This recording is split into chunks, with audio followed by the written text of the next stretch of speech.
En Tunisie, un attentat a fait ce vendredi au moins 37 morts, dont des touristes étrangers, dans un hôtel de la station balnéaire de Sousse, le pire qu'ait connu la Tunisie de son histoire récente. Au Burundi, Pierre Nkurunziza ne compte pas reporter une fois encore les élections. L'opposition, elle, a annoncé son boycott des scrutins après plusieurs semaines de contestation et de violence. En France, un attentat a été commis ce vendredi dans un site de gaz industriel en Isère près de Lyon. Moins de 6 mois après ceux de Paris, l'auteur présumé de l'attentat a été arrêté. Bonsoir à tous et bienvenue dans cette édition sur Sika. Triste journée en Tunisie. Un nouvel attentat a fait ce vendredi au moins 37 morts, dont des touristes étrangers. L'attentat qui s'est produit dans un hôtel de la station balnéaire de Sousse est le pire qu'ait connu la Tunisie de son histoire récente. Reportage. Encore un coup dur pour le secteur touristique tunisien. Alors qu'elle se remet à peine de l'attaque précédente perpétrée contre le musée de Bardo, qui avait sérieusement secoué le secteur touristique du pays, la Tunisie fait de nouveau l'objet d'une attaque terroriste. Cette fois, c'est un hôtel de la station balnéaire de Sousse qui a été ciblé. Un homme armé y a pénétré puis a ouvert le feu. Un véritable carnage qui fait état de plusieurs blessés et au moins 37 morts, en majorité des étrangers. L'auteur de l'opération a lui-même été abattu par les forces de sécurité. Accompagné de son chef de gouvernement, le président tunisien s'est rendu sur le lieu de l'attaque au chevet des blessés. Cette nouvelle attaque témoigne de l'insécurité grandissante en Tunisie qui voit monter la menace djihadiste depuis la révolution en 2011. Elle vient également mettre davantage à mal le secteur touristique tunisien qui a déjà enregistré un recul de 25,7% du nombre de touristes et de 26,3% des recettes en devises après l'attentat sanglant perpétré contre le musée du Bardo à Tunis 3 mois plus tôt.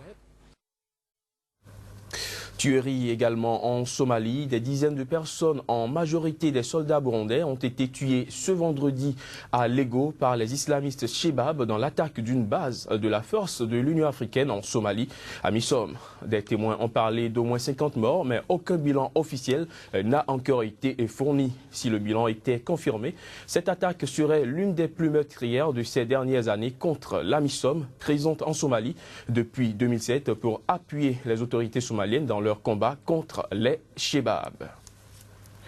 Au Burundi, le président Pierre Nkurunziza a annoncé qu'il ne doutait pas que les électeurs le soutiendront lors de la présidentielle du 15 juillet prochain.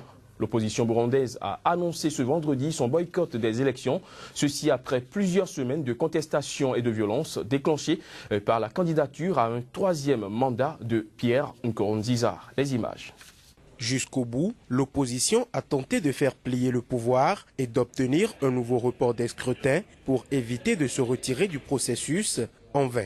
Par une lettre signée par tous les représentants de l'opposition politique, ils ont décidé unanimement de boycotter les élections qui ont été préparées par la CENI, la commission électorale, et qui commencent par les communales et législatives de lundi. Les membres de l'opposition y dénoncent un calendrier électoral fixé unilatéralement. Mais surtout, ils refusent d'aller aux urnes tant que les conditions pour des élections paisibles, transparentes et inclusives ne seront pas préalablement créées. Arguant d'un risque de vide institutionnel, le mandat de Pierre Nkurunziza s'achève le 26 août. Le pouvoir a exclu ces derniers jours tout nouveau report, malgré les pressions de la communauté internationale. Je ne doute pas que vous voterez pour le CNDD-FDD parce que le parti ne vous a jamais trahi. J'ai été présenté par le parti. Si vous votez pour le CNDD-FDD, vous votez pour moi. N'est-ce pas vrai? Vous voterez pour nous? Chaque semaine voit son lot d'opposants, journalistes, membres de la société civile et même des frondeurs du parti au pouvoir fuir le pays, disant craindre pour leur vie. 2 soutiens du gouvernement ont été tués dans la capitale Bujumbura dans la nuit de jeudi à vendredi. Les violences liées à la contestation d'un troisième mandat du président ont fait au moins 70 morts. Nous avons entendu beaucoup de tirs la nuit dernière et le matin nous avons su qu'il était ici. il était déjà mort. Signe supplémentaire des tensions, quelques 200 étudiants qui campaient depuis le début de la contestation anti-Nkurunziza à l'extérieur de l'ambassade des États-Unis à Bujumbura et que la police voulait évacuer se sont réfugiés pacifiquement dans le complexe de la représentation diplomatique jeudi après-midi. Ils ont quitté les lieux dans la soirée. La commission d'enquête judiciaire sur la tuerie de la mine sud-africaine de Marikana a recommandé de confier au parquet une enquête criminelle contre la police. En effet, elle a tué 34 mineurs en grève le 16 août 2012 dans une opération mal préparée qui n'aurait pas dû avoir lieu selon Jacob Zuma. Les détails. Le président sud-africain Jacob Zuma a donné lecture en direct à la télévision d'un résumé du rapport d'enquête de 600 pages sur ce massacre qui a traumatisé le pays. La commission estime que l'opération de police n'aurait pas dû avoir lieu le 16 août car le plan était défectueux à en croire le rapport. La commission recommande que tous les meurtres et les assauts qui ont eu lieu entre le 11 et le 15 août 2012 devraient être soumis au directeur des poursuites pénales pour une enquête plus approfondie afin de déterminer s'il y a une base suffisante pour engager des poursuites.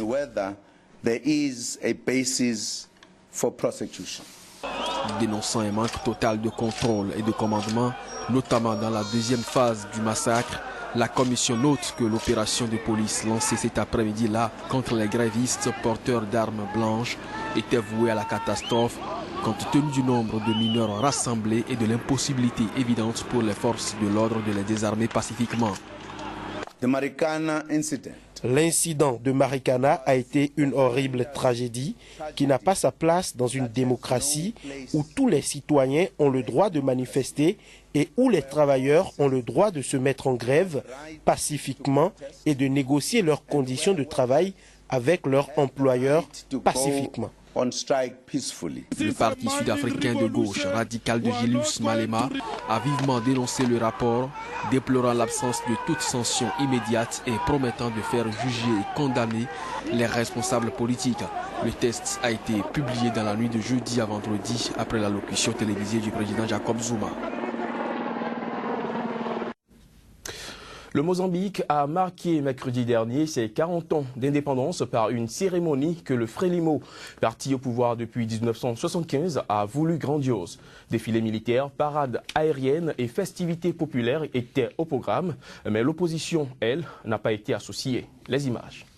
Environ 40 000 personnes et plusieurs chefs d'État avaient fait le déplacement, notamment le Zimbabwéen Robert Mugabe, président en exercice de l'Union africaine, venu en voisin. Les autorités avaient vu grand, organisant un défilé des différents corps d'armée et de la police en uniforme neuf.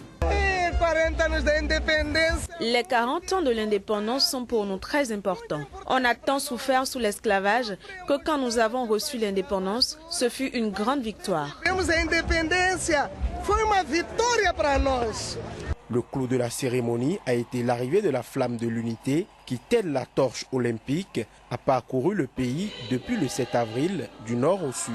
La paix et l'unité, deux mots qui reviennent constamment dans le discours du parti au pouvoir, Frelimo, ont pris une tonalité particulière en l'absence de la Renamo, le principal parti d'opposition. 16 années d'indépendance sont pour moi un grand émerveillement.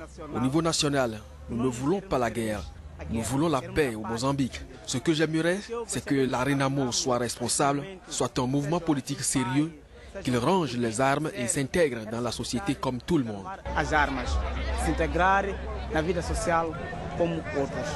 Contestant le résultat des élections législatives et provinciales d'octobre que le Frelimo a remporté, le leader de la Renamo, Alfonso Dhlakama, menace régulièrement d'avoir recours à la force. En 2013 et 2014, la Renamo, dont les hommes armés n'ont toujours pas été démobilisés, n'avait pas hésité à reprendre les armes pour asseoir ses revendications, paralysant le centre du pays. La RENAMO a cependant signé un accord avec le gouvernement sur la dépolitisation de l'administration visant à empêcher le Frélimo de tenir des réunions politiques dans les administrations et de permettre l'accès à la fonction publique à des personnes non encartées au Frélimo. Un homme abjectement décapité, des drapeaux islamistes et 2 personnes blessées dans une explosion. Tel est le bilan de l'attentat qui a eu lieu ce vendredi en matinée dans un site de gaz industriel en Isère, près de Lyon, en France, moins de 6 mois après ceux de Paris. L'auteur présumé a été arrêté. Voici les détails. Vers 9h30, 9h35, on a entendu un gros boom. Après, on a entendu aux informations qu'il y avait eu un problème dans la zone industrielle de Saint-Quentin. Plus qu'un simple problème, il s'agit d'une attaque contre une usine de Saint-Quentin-Falavier en Isère. Attaque qualifiée de nature terroriste par les autorités françaises après la découverte à proximité de l'usine du corps décapité d'un chef d'entreprise dont la tête recouverte d'inscriptions en arabe était accrochée à un grillage extérieur. L'auteur présumé de l'attaque, identifié comme étant un employé de la victime, a été arrêté par les gendarmes.